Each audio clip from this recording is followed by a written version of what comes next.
running this operation is a lot like being the admiral in Nebraska's Navy, but occasionally, a little ship rolls downhill. Yeah.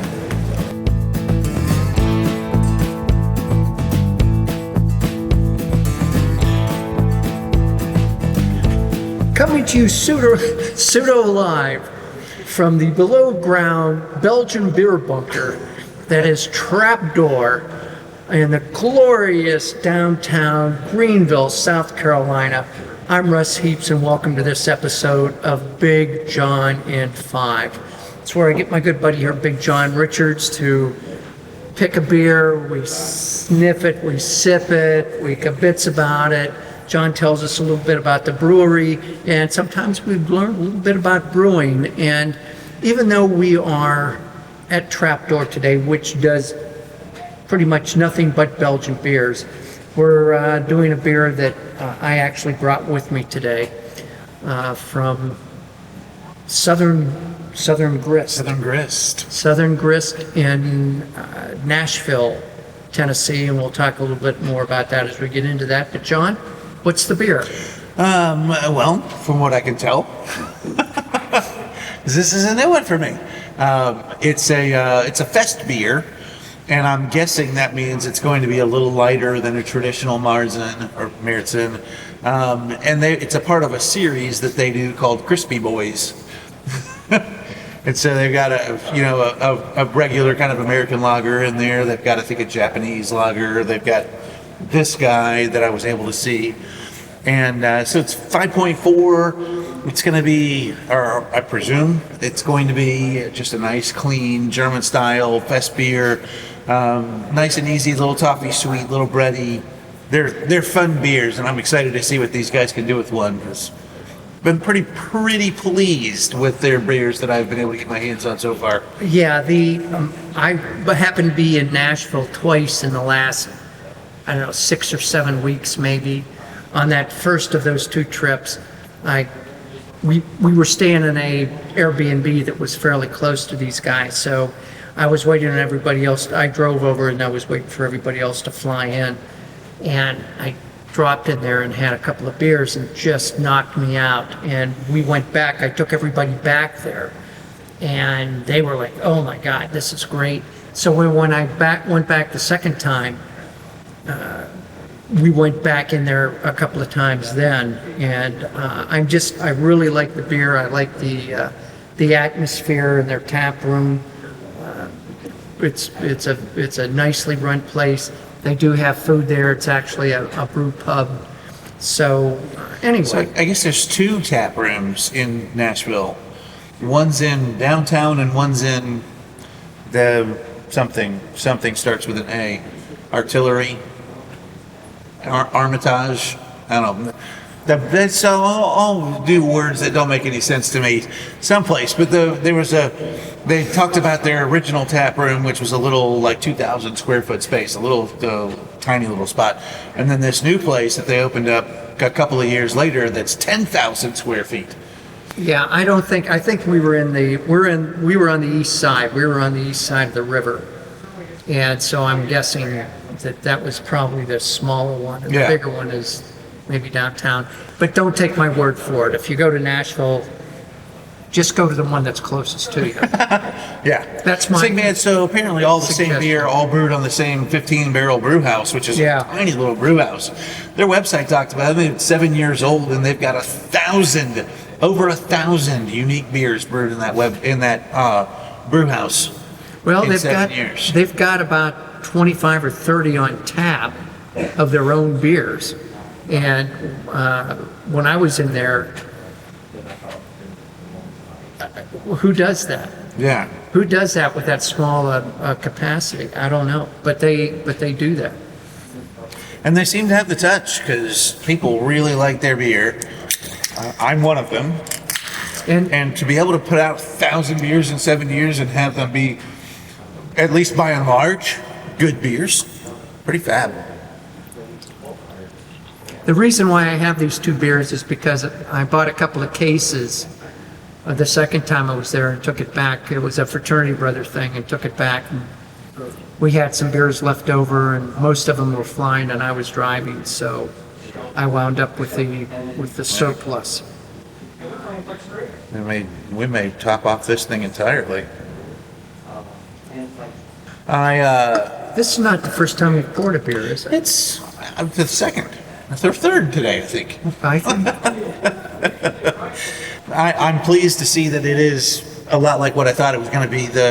Most of the Oktoberfest for years, especially here in the States, and then for historically, were the Märzen style, which is a lot more red than this, a lot more bready and toffee sweet. Yep.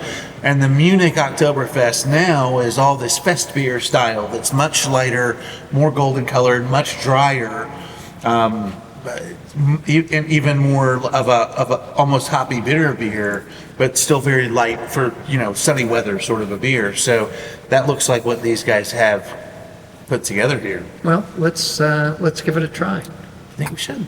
Text Mr. Miller. Still?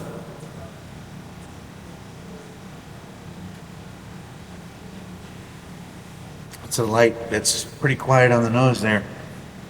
I still smell some toffee, and I smell some bread in there. I smell bread more than toffee.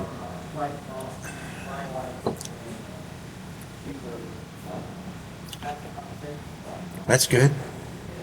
That's solid. It still carries a little bit of the sweetness. It dries up nice. They mentioned that they use Hallertauer Mittelfrüh hops, which are a German noble hop variety. So I'm unsurprised to find it to be a pretty quiet, hoppy character in the beer, but there's enough there that it dries up at the end. I get a lot more toffee on the palate yeah. than I did in the nose. Oh yeah, yeah. Yeah, it definitely carries that caramelized sugar, that toffee, richness on the palate, just enough there to sort of to give you that sense without getting sweet, and then it drops into that drier, cleaner backbone that I'll call it a bitter backbone, but it's the farthest thing from a bitter beer. Yeah, I wouldn't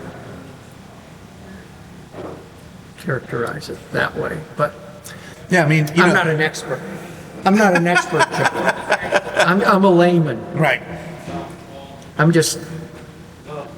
I drink a lot. That's. Gifted amateur. Yes. This is fun because so we have this, especially in the South. We think Oktoberfest is for like the 3 days before Halloween because it's just finally turning into fall by then. I mean, we're late October here, and we've just had our first few real cool days of the year, or since summer. And but the misconception is farther north it gets cooler so much faster. But Oktoberfest only extends to the first Sunday in October in Germany. It's the 18 days prior to the first Sunday in October. So it started on like the 18th of September this It's year. like Lent. Yeah, it's totally based on the moon. Yeah. Lent is really totally based on the moon. It changes dates every year. This year it started on the 18th of September. So when we were still in the high 80s around here. But you know what? Septemberfest doesn't have the same ring to it as Oktoberfest. Doesn't sound the same. So I understand why they've glommed on to the Oktoberfest thing. Didn't you run an Oktoberfest? I did. With lederhosen and everything? I did. It was the Lord Mayor of Oktoberfest at Tetrad Brewing. We kicked off, in fact, I only know it was on the 18th because we kicked off Oktoberfest on the 18th in Greenville at Tetrad. I was in Nashville. That's right, I forgot. Yeah, you were gone out of town. Yeah, so I didn't get to. So wanted to witness this. Here we have the hot dog eating champion of Greenville. That's also weirdly true. That's true. As the grand poobah of Oktoberfest at Tetrad Brewery, and I'm so sorry I missed it. There'll be more. There will be another. I'm sure there'll be more adventures in the Big John saga. Yeah. The ongoing misadventures of Big John. Yeah, good times. Well, this is fun, Russ. So thank you for bringing this back. This is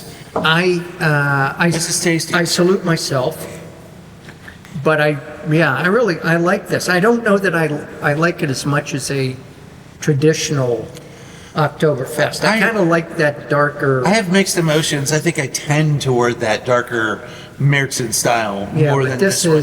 But this is good. Yeah, and they've done a great job with it. They hit the nail right on the head. So